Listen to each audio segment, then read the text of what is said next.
Moi, j'avais envie de faire une sorte d'exploration de ce sentiment compliqué et vaste.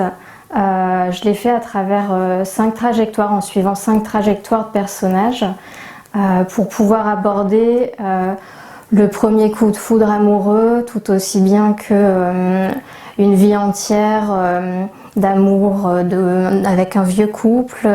J'avais envie d'aborder la thématique de la séparation, du désamour, voilà. Donc on parle beaucoup d'amour dans ce livre, de couple aussi, de ce que le couple fait à l'amour, de ce que l'amour devrait faire au couple, de ce qu'on est prêt à faire par amour, ou de ce qu'on n'est plus prêt à faire quand l'amour est parti. Moi, avant d'avoir publié ce roman qui sort en littérature générale, en fait, j'ai publié 2 autres romans. Je suis auteure jeunesse, donc j'ai d'abord écrit pour les enfants avant d'écrire pour les adultes. J'ai d'ailleurs amené un petit peu de mon univers jeunesse dans ce roman, puisque un des personnages est un enfant et qu'on suit aussi son parcours d'enfant qui découvre l'amour et qui essaye de se dépatouiller avec ce qu'il ressent dans ce moment-là qui est un peu particulier dans sa vie. Alors, les premiers lecteurs du livre m'ont dit que c'était un livre qui était moderne, qui abordait la thématique de l'amour de façon assez moderne. C'est quelque chose qui me fait plaisir en fait, parce que c'est exactement ce que j'ai voulu faire. J'ai voulu qu'en lisant le livre, on entende la langue qu'on parle tous les jours, qu'on retrouve des situations qu'on vit tous les jours. Donc voilà, je suis assez contente de ces premiers retours. Voilà, dans ce livre, on s'envoie des SMS, on prépare le Brexit, on s'inscrit sur Tinder, on regarde Game of Thrones, on parle de garde alternée.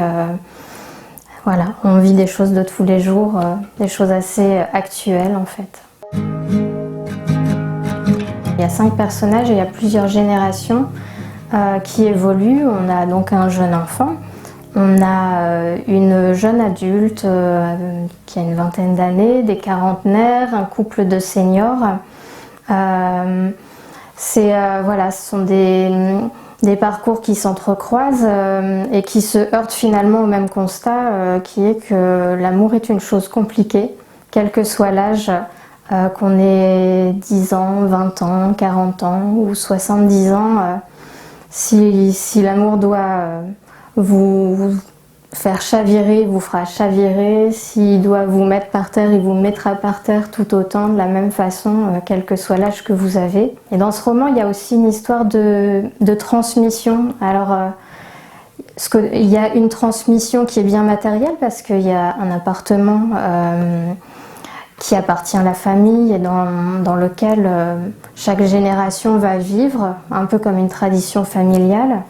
Mais il y a aussi ce qu'on transmet à ses enfants, comment on aime en fait finalement et comment on transmet ça à ses enfants. Donc ça passe un moment par le grand-père qui dit en parlant de son petit-fils, l'heure est grave, cet enfant est sur le point de renoncer à l'amour et qui du coup prend les choses un peu en main. Et ça passe aussi par exemple par le père qui à un moment donné essaye d'analyser un peu sa relation, ce qu'il a vécu pour pouvoir un jour en parler à sa fille.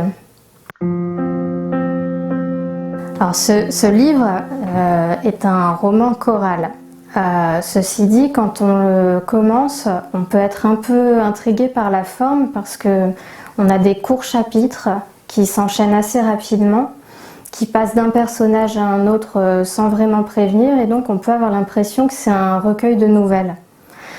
Mais au fur et à mesure, en fait, des fils rouges se tissent, ils s'entrecroisent, ils se questionnent, ils se répondent, et finalement il y a une histoire qui se déroule devant les yeux du lecteur, et j'espère en tout cas qu'à la fin, quand il termine le livre, il a vraiment l'impression d'avoir lu un roman et qu'il ne se pose plus la question de savoir ce qu'il avait entre les mains.